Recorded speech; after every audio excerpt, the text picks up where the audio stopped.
Welcome back mga kamabtek. Alright, Vivo Y93 LCD replacement.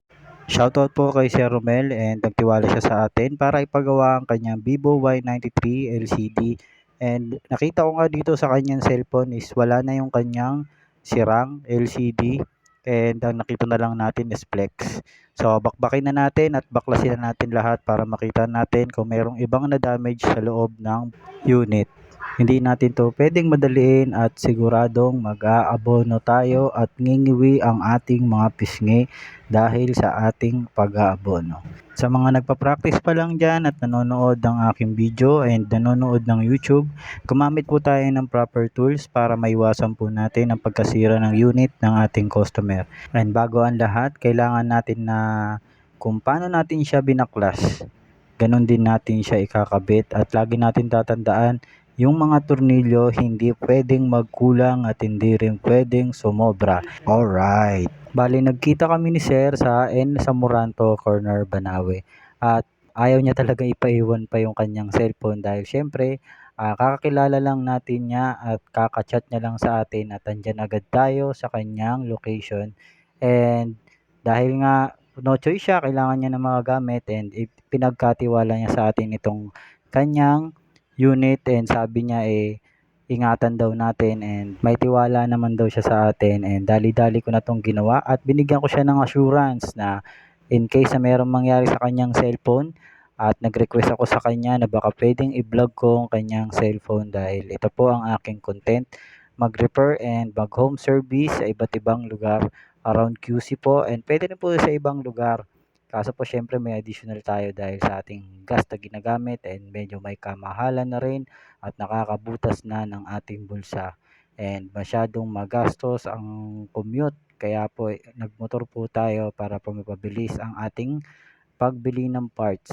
Dahil sa kalayuan po ng ating binibilhan, hindi ko na rin po ipapakita sa inyo kung saan po tayo nabili. Basta po ang importante, may sarili po tayong supplier. Ang bilis lang, nakarating agad tayo sa ating bahay para makita ang LCD na binili natin.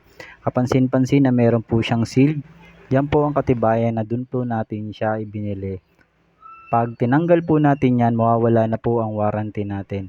Dapat po wag po natin tanggalin ang kanyang screen or ang kanyang cover sa LCD and kanyang sticker para po maibalik po natin ito kung sakaling nagka-problema after 1 week. Ang warranty po natin ay sakop lang po sa defective or factory defect ng kanyang LCD like nag-ghost touch, nagkaroon ng problema, hindi agad nagta-touch lahat, pwede po natin siyang papalitan.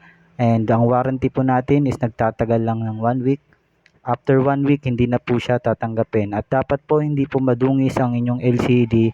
Kapag binalik nyo siya, dapat malinis din. Para matanggap po nila yung inyong unit at mapalitan po nila agad ng bago din po. Alright, nakabit na po natin lahat. Testing na natin siya kung gumagana na po yung kanyang LCD.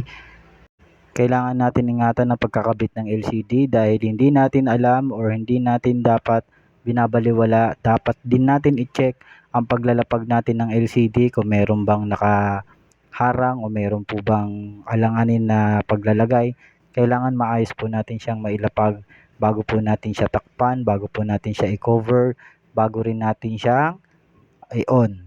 Hindi po kasi pwedeng basta lang na bibili ka ng LCD, ikakabit mo lang, okay na. Kailangan may konting pag-ingat pa rin sa mga unit ng ating mga customer.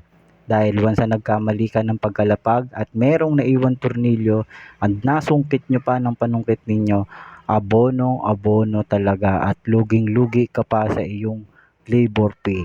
Huwag na natin patagilin, i-charge na agad natin yan. Alright, nag-charge na. Smooth na smooth, kaso low bat, drain. I-charge muna natin siya.